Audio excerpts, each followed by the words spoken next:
সদ্য নিয়োগপ্রাপ্ত শিক্ষিকার টিকটক ভিডিও দেখেই ক্ষোভে ফুঁসে উঠেছে শিক্ষার্থীরা। বিক্ষোভ ও মানববন্ধনে উত্তাল পরিবেশ বিরাজ করছে ঢাকা প্রকৌশল ও প্রযুক্তি বিশ্ববিদ্যালয়ে। টিকটকার বা বলতে পারেন যে এই ধরনের কন্টেন্ট যারা ক্রিয়েট করে ওই ধরনের মানুষকে আমরা শিক্ষক হিসেবে দেখতে চাই না। শিক্ষক থেকে আমরা সব কিছু শিখবো, আর উনি যদি এই ধরনের ভিডিও কন্টেন্ট যদি আমাদের সবাইকে দেখায় তাহলে আমরা ওদের কি শিক্ষা নিব? হ্যালো রোস্টিং প্রিয় মানুষজন, কেমন আছেন আপনারা সবাই? বরাবরের মতন নতুন একটা ভিডিওতে আপনাদেরকে স্বাগতম জানাই। আজকের ঘটনা কি? ভিডিও টাইটেল এবং থাম্বনেল দেখে বুঝতে পারছেন আজকের ঘটনা কি। সো আজাইরা ইন্ট্রো গল্প বাদ দিয়ে ভিডিওর মূল টপিকে ফেরা যাক।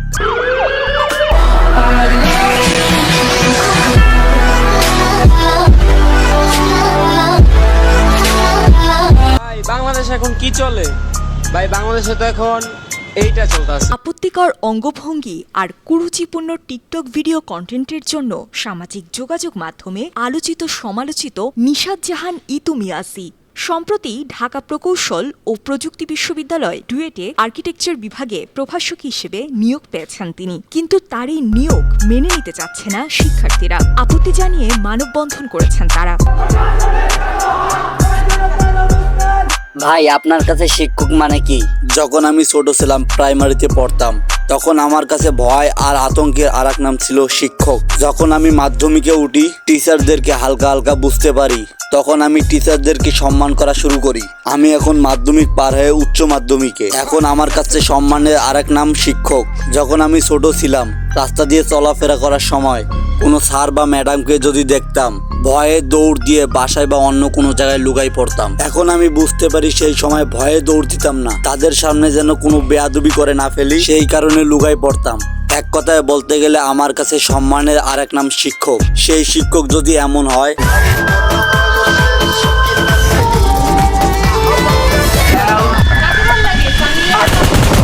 ওনার ভিডিওতে দেখা যাচ্ছে যে উনি পণকে প্রমোট করছে, এই ধরনের কিছু বিষয়গুলো দেখা যাচ্ছে। আগে ভাবতাম শিক্ষাই জাতির মেরুদণ্ড, এখন দেখি টিকটক বাঙালির মেরুদণ্ড। এই জন্যই তো খান ভাই কয়, আরে এই মেগির মায়া তোরা কান খুইলা শোন, যাদের বুকে দেওয়ার কাপড় নাই হাতে আইফোন, আর বাপের নাই যে হিসাব যাইয়া মায়ের কাছে শোন। আগে মন দিয়া গুন তেলি লাগায় কত জোর, আর মায়ের নাগর ড্রাইভার আর বাপে খেলে জুয়া। ভাইয়া নিজে নাড়ায় বাজার ঘাটার ভাইয়া কাজের বুয়া। গায়ে গন্ধ চুল ছোট কপালে লালটি, সমকামী কুমির মায়ের রে বা পেন্টি ইসলামী। শাহবাগীর বংশধর সব কথাগুলাই ঠিক, আবার মেগি মেগি ভাব তু চাই তলে চলে ঠিক। নাকে রিং লাগায় ঘোরের সাথে কানে জ্বলে দুল, উচ্চ শিক্ষা দীক্ষা লইয়া বইয়া গাঞ্জা খায়া কুল। 2-4 দিনের ম্যাগি আবার ভাতরে বলে অন্য, লুক লাইক ভেজাল যুক্ত খাঁটি মাল বাট গুলিস্তানের পণ্য। আমি ধন্য হয়ে যেতাম যদি হাতের কাছে পেতাম বাজার, এটার উপরে লাথি দিয়া বাদ তিনি ভাই দিতাম। ভিক্ষা ভিক্ষা কইরা খামু ভিক্ষা, তাও এই জীবনে চাই না এমন উচ্চ শিক্ষা। নগর শিক্ষা দীক্ষা হোক না যতই দামি, ভাই আমার বাংলা কথা ওইসব বইরা মূর্তি আমি। হেই ভিক্ষা ভিক্ষা কইরা খামু ভিক্ষা, তাও এই জীবনে চাই না এমন উচ্চ শিক্ষা। তগর শিক্ষা দীক্ষা বাল হোক না যতই দামি, ভাই আমার বাংলা কথা ওইসব বইরা মূর্তি আমি লাগা। খান ভাই যুক্তি সহকারে গানের মাধ্যমে সবকিছু বুঝিয়ে দিল। আমি জানি এই ভিডিওতে আগের মতন ভাইব পাচ্ছেন না, এর কারণ শিক্ষককে নিয়ে কথা বলার যোগ্যতা আমার নেই। একে তো আমার বয়স কম, তার উপর আমি ব্যাক ব্রেঞ্চ স্টুডেন্ট। তারপরেও ম্যাডাম আমি আপনাকে নিয়ে কথা বলতেছি, তাহলে ভাবেন আপনি আপনার যোগ্যতাটা কতটুকু নিচে নামিয়ে নিয়ে এসেছেন। আপনার একটা ভুলের কারণে আপনার শিক্ষাগত যোগ্যতাটা ডাউন খেয়ে গেল। বাংলাদেশে এমনিতেই শিক্ষার মান খুব একটা ভালো না। আমি দেখেছি আমার চারপাশে যত বন্ধু বান্ধব আছে, তাদের মধ্যে যারা ভালো স্টুডেন্ট, যারা ডেডিকেশন দিয়ে পড়ালেখা করে, তাদের সবারই পরিকল্পনা ভালো করে পড়াশোনা করে ভালো রেজাল্ট করে বুয়েট চুয়েট অথবা ডুয়েটের মতো ভালো শিক্ষা ব্যবস্থার আওতায় আসার আশায়। সেই জায়গায় শিক্ষক যদি হয় এমন, কাকে ভালো লাগে? সানি লিওনকে ভালো লাগে দেখতে ইচ্ছে করে? ওনার ভিডিওতে দেখা যাচ্ছে যে উনি পণকে প্রমোট করছে, এই ধরনের কিছু বিষয়গুলো দেখা যাচ্ছে। ভালো স্টুডেন্টের সব পরিশ্রম ডেডিকেশন সব জলে ধুয়ে যাবে। ওয়েট ওয়েট ওয়েট, একটা মানুষের খারাপ দিকও থাকে ভালো দিকও থাকে, শুধু তার খারাপ দিকটা তুলে ধরলে হবে না, তার ভালো দিকটাও প্রশংসনীয়। আমরা সবাই জানি টিকটক একটি এডিক্টেড প্ল্যাটফর্ম। সেই এডিক্টেড প্ল্যাটফর্ম থেকে সরে আসে, নিজের শিক্ষাকে প্রায়োরিটি দেয় এবং যোগ্যতা তৈরি করে ডুয়েটের মতন উন্নত শিক্ষা ব্যবস্থার শিক্ষক হওয়ার। এত কিছু করার পরেও যদি আপনারা এটা বলেন শিক্ষক থেকে আমরা সব কিছু শিখবো, আর উনি যদি এই ধরনের ভিডিও কন্টেন্ট যদি আমাদের সবাইকে দেখায়, তাহলে আমরা তাদের কি শিক্ষা নিব? আরে আপু, উনি নিজেই তো একটা শিক্ষার বড় জলজ্যান্ত উদাহরণ। মানুষ পরিবর্তনশীল, কিন্তু টিকটকাররা কখনোই পরিবর্তন হয় না।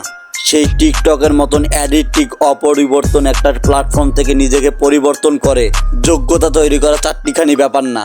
ওনার কাছে শিক্ষা নেওয়া যায়, যাই করি লক্ষ্য একটাই স্থির রাখতে হবে, সেটা হচ্ছে শিক্ষা, নিজের যোগ্যতা তৈরি করা। একটা শিক্ষকের কাছ থেকে নেওয়া শিক্ষা এর চেয়ে বড় কিছু হয় আমার মতে তা মনে হয় না। আমার কাছে মনে হয় ইতু মিয়াজি আপনাকে ক্ষমা চাওয়া উচিত, যাতে আপনার ভুলের কারণে শিক্ষাকে কেউ অপমান না করতে পারে। আমরা জানি বুয়েটের স্টুডেন্টরা খুব ভালো এবং শিক্ষিত হয়ে থাকে। আশা করি আপনার ক্ষমা চাওয়ার পরে তারা আপনার যোগ্যতাকে সম্মান করবে এবং আপনাকে শিক্ষক হিসেবে মেনে নেবে। আমি ডুয়েটের স্টুডেন্টদের বলতেছি, ভাই আপনাদের সামনে কথা বলার যোগ্যতা আমার নাই। আপনাদের ছোট ভাই হিসেবে আপনাদের একটাই রিকোয়েস্ট করতেছি, আমরা জানি ভালো স্টুডেন্টরা সবসময় ভালো মানুষই হয়। ভালো মানুষের প্রধান বৈশিষ্ট্যই হচ্ছে কেউ ভুল করলে তা ক্ষমা করে দিয়ে ভালো হওয়ার সুযোগ করে দেওয়া। আশা করি আপনারাও তা করবেন। নিতু মিয়াজি, আপনি যদি আমার এই ভিডিওটা দেখে থাকেন, অবশ্যই সবার কাছে ক্ষমা চেয়ে আপনার শিক্ষাগত যোগ্যতাটা টিকিয়ে রাখবেন। আশা করি আপনাদের কাছে ভিডিওটা ভালো লাগছে। তো আজকের ভিডিও এই পর্যন্তই। ভিডিওটি ভালো লাগলে একটি লাইক করে দিবেন, চ্যানেলে নতুন হয়ে থাকলে সাবস্ক্রাইব করে দিবেন। নিজের খেয়াল রাখবেন, পরিবারের খেয়াল রাখবেন, অন্যায় দেখলে প্রতিবাদ করবেন, সুন্দর একটি সমাজ গড়বেন।